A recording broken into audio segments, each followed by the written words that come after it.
Would you give that same advice? How would you approach even the concept of work-life balance, or do you think that's not possible for early stage founders? Well, I think you can worship and mythologize the idea of working extremely hard.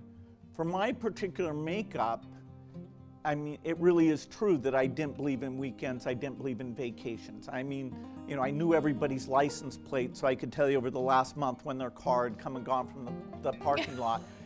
So I don't recommend it. I don't think most people would enjoy it. Once I got into my 30s, I could hardly even imagine how I had done that, because by then some natural behavior kicked in, and I loved weekends, and my girlfriend liked vacations, and that turned out to be kind of a neat thing. Now I take lots of vacations. I mean, my 20-year-old self is so disgusted with my current self. I was sure I would never do anything but ride and coach. Now I have a plane. So it's very much counter-revelations have taken place at high speed. But yes, it is nice if during those first several years, if you have a team that's chosen to be pretty maniacal about the company. And how far that goes, you should have a mutual understanding, so you're not one person expecting one thing, another person expecting another thing. And you'll have individuals who have, health or relatives or things that are distracted. But yes, I have a fairly hardcore view that there should be a very large sacrifice made during those early years, particularly if you're trying to do some engineering things that you have to get the feasibility. And in the software world, it's very, particularly for platforms, these are winner-take-all markets. So, the greatest mistake ever is that whatever mismanagement I engaged in that caused Microsoft not to be what Android is. That is, Android is the standard phone platform, non-Apple phone platform. That was a natural thing for Microsoft to win. And, it really is winner take all. If you're there with half as many apps or 90% as many apps, you're on your way to complete doom. There's room for exactly one non-Apple operating system. And that, what's that worth? 400 billion that would be, transferred from company G to company M. And it's amazing to me, having made, one of the greatest mistakes of all time, and there was this antitrust lawsuit and various things, that, our other assets, Windows, Office, are still very strong. So we are a leading company. If we'd gotten that one right, we would be the leading company. But, oh well. The difference between A and D. So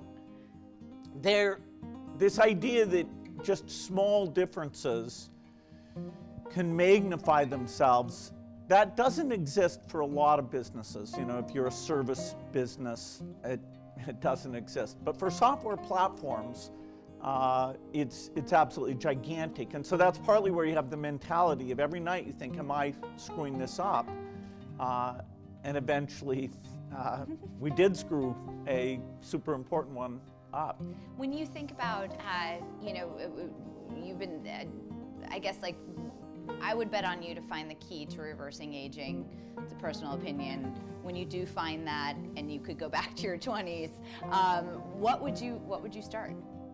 Well, AI, the paradigmatic question for anybody who's ever written a piece of software is, what is the software that's controlling a human? Its ability to write symphonies, play chess, engage in social activity, read.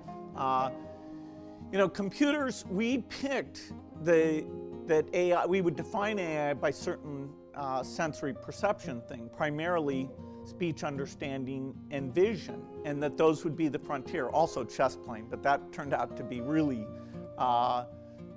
solvable, that is to be better than humans by brute force techniques. So that kind of got taken off about 15 years ago.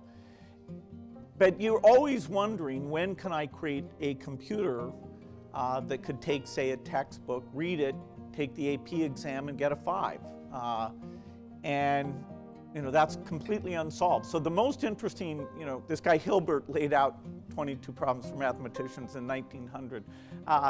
If you think of the equivalent in software, problem number 1, that sort of subsumes most of the other problems, although there are things about simulating the environment that are also interesting. But anyway, problem number 1 is not solved.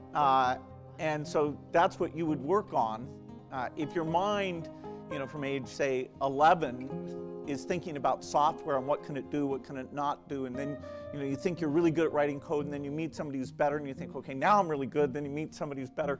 By age 18, actually, you might be pretty good.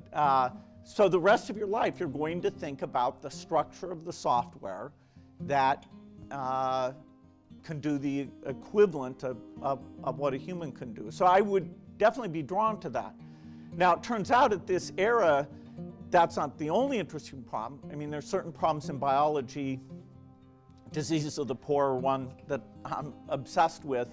I'm not doing the test tubes myself, but I get to help pick and fund the people working on those things. And there's also things in energy that have to do with inventions that would avoid climate change. So, I would definitely do software because that's what my brain, it's like Bobby Fischer playing chess. I mean, your mind gets molded and shaped in a pretty permanent way to the obsessive problems of age 11 to 21.